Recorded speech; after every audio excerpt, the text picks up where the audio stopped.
In this video we're going to talk about layers. We've already spoken about groups and about components.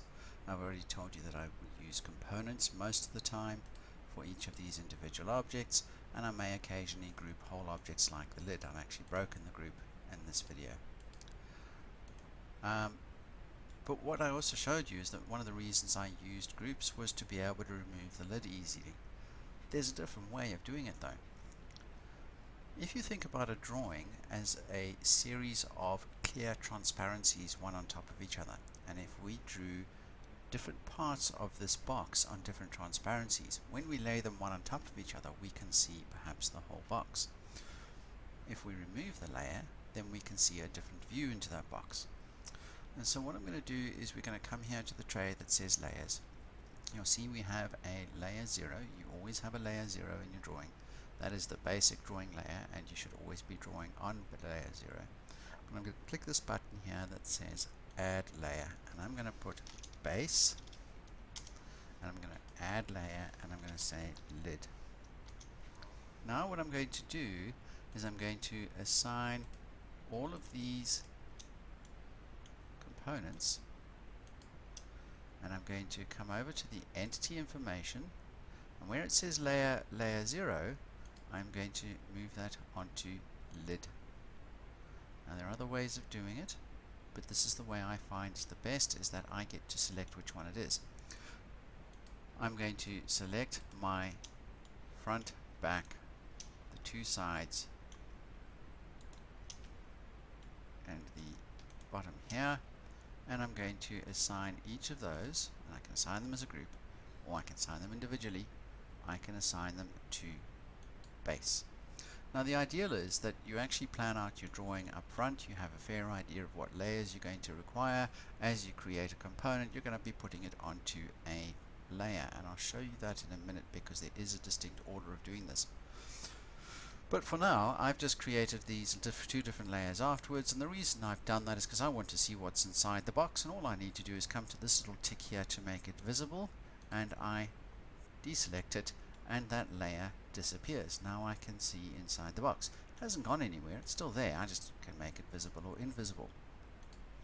Alright, and you'll notice that I'm ticking the visible box. I do not tick this. What this does is it selects the active layer. If I'm clicking here, then whenever I draw something, if I was to come draw an additional shape down here, this, if you have a look at the entity information, is on layer 0. However, if I select the active layer to be base, then when I come and I draw the circle here, this is telling me that it's on base. So if I were to hide the base, now firstly I can't because it's the active layer, so I'm going to switch back to layer 0. If I were to hide the base, it disappears along with the base. This can lead to some strange results. So when you are drawing a shape, make sure your layer 0 is selected as active. In fact, a simple rule is always make sure your layer 0 is selected as active. You should never be having any layer active beyond that. It sometimes happens by accident. Be careful of it. All you want to do is play with the visibility of layers so that you can get in and get out.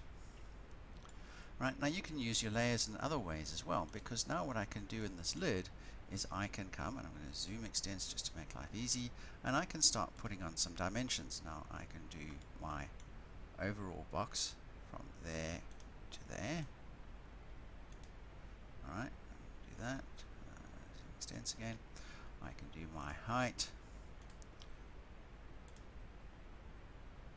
Now there's nothing wrong with these dimensions even when I have the lid on. They still make sense. But I can also dimension this height on the lid, and there's no reason why. See if I can get this to go out where I want. No, it doesn't matter. There's no reason why I want to show this here with these dimensions. So what I can choose to do is I can choose to add some extra layers. Now my convention is I use the letter Z. underscore base, and I use the alternative I could use is I could use lid underscore something like dimensions.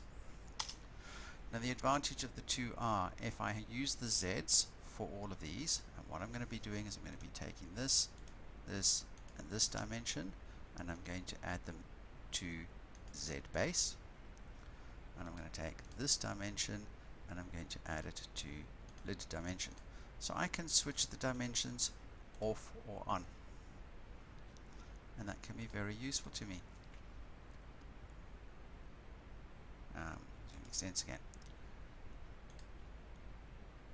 The problem with, or the naming convention we use, if I use Z base, and this gets ordered alphabetically, and at some point it is likely to order itself alphabetically, then all my dimensions are grouped together, and that means that when I'm drawing, all of my components that I'm working on are grouped together.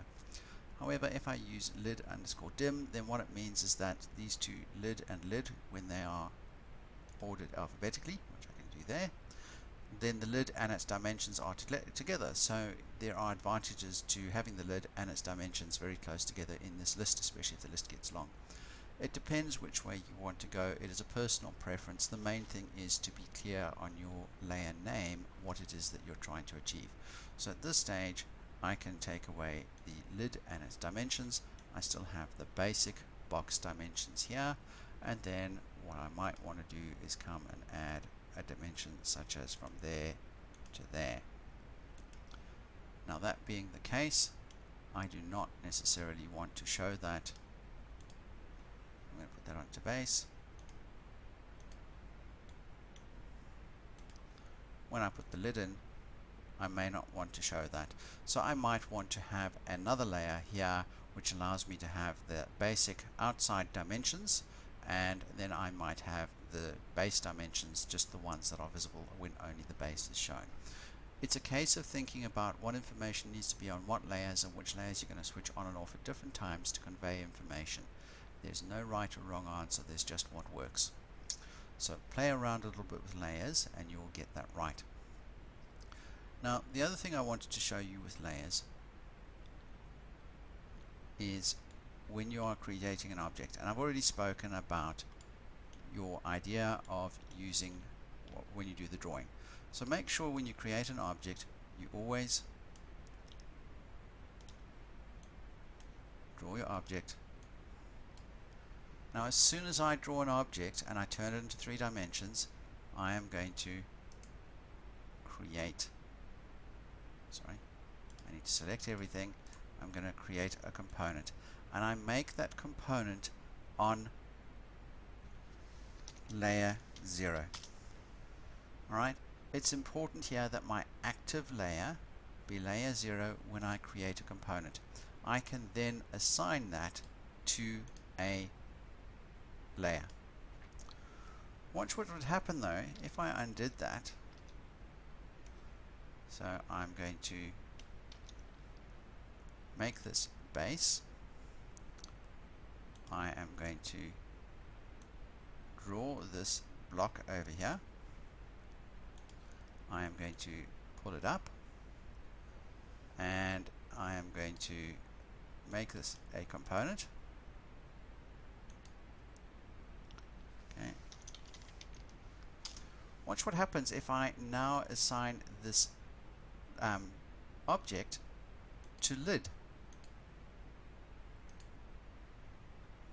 Okay, now it's an object that is visible on the lid layer. So when the lid layer is visible, if the base layer is turned off, it should still be visible. Okay, current layer, so let's switch back to base. Switch off the base layer and it disappears. Now we define that object as being part of lid, so it should be visible, but each of the components is in a layer that is invisible.